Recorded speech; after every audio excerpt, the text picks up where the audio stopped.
E aí, irmãos, tudo tranquilo? Hoje a gente vai continuar o nosso estudo do livro de Provérbios. Vamos estudar o capítulo 6, do versículo 1 até o versículo 19, tá certo? Tá gostando do estudo? Como é que tá? Comenta aí se tem alguma dúvida. Peço para já deixar aquele like. Se gostar, compartilha o vídeo também. Vamos conhecer mais o nosso Deus, tá certo?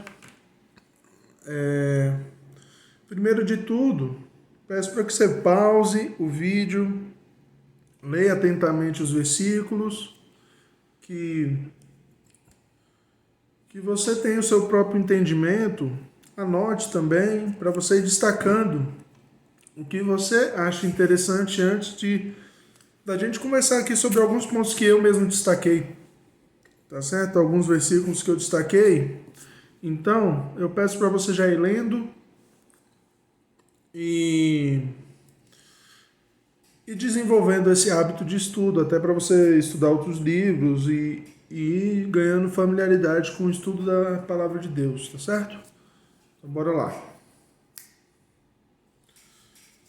Bom, espero que você já tenha lido. Esse é um capítulo bem interessante. Já no começo aqui, os primeiros versículos, a gente tem um destaque muito interessante, que é a questão de você ser fiador de alguém. De você não dar a sua palavra como garantia por qualquer um. Fala a respeito de você se empenhar por um estranho. E isso acontece muito. Hoje em dia ainda. Já vi várias pessoas passando por essa situação e é uma situação muito corriqueira, que a pessoa se garante através esperando do outro, né? Com a expectativa do outro, muito na questão de dinheiro, dívidas aí. Tem pessoas que têm até causa problemas familiares essa questão, mas é isso. Eu acho que é fundamental e é bem enfático aqui, se você for analisar bem.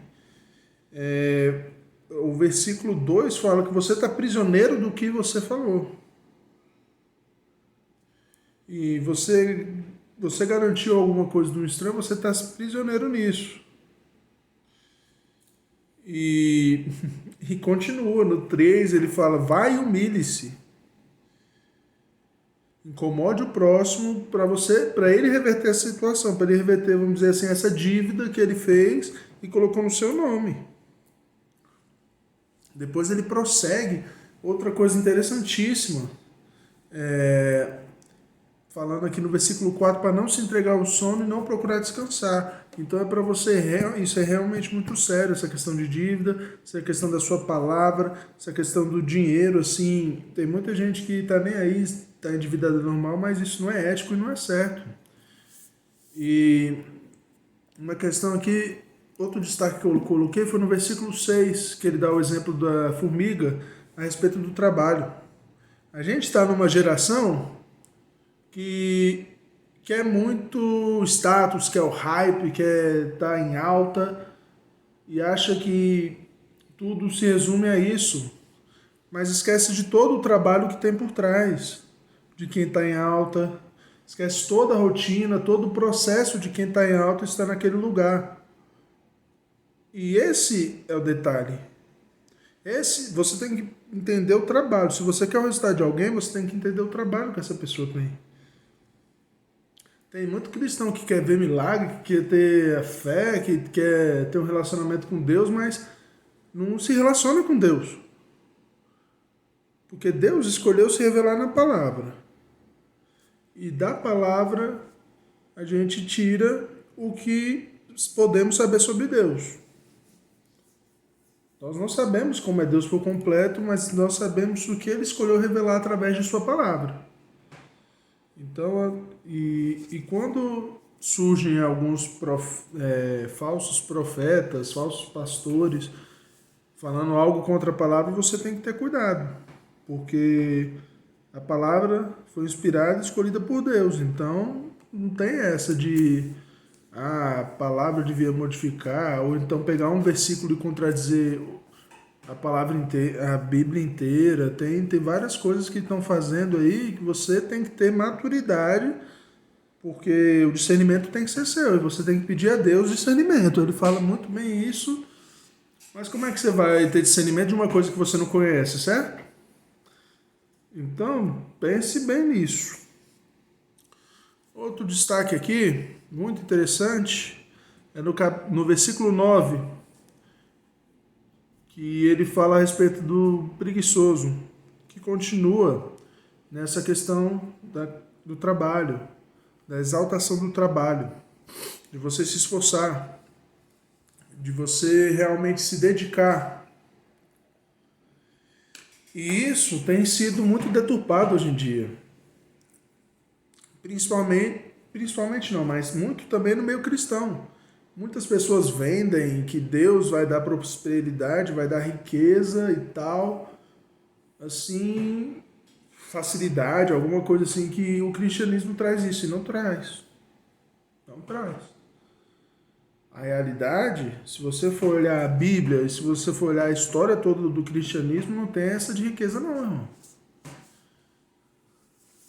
Para cada rei de Israel, que foi próspero, teve um povo inteiro com dificuldades. Tá certo?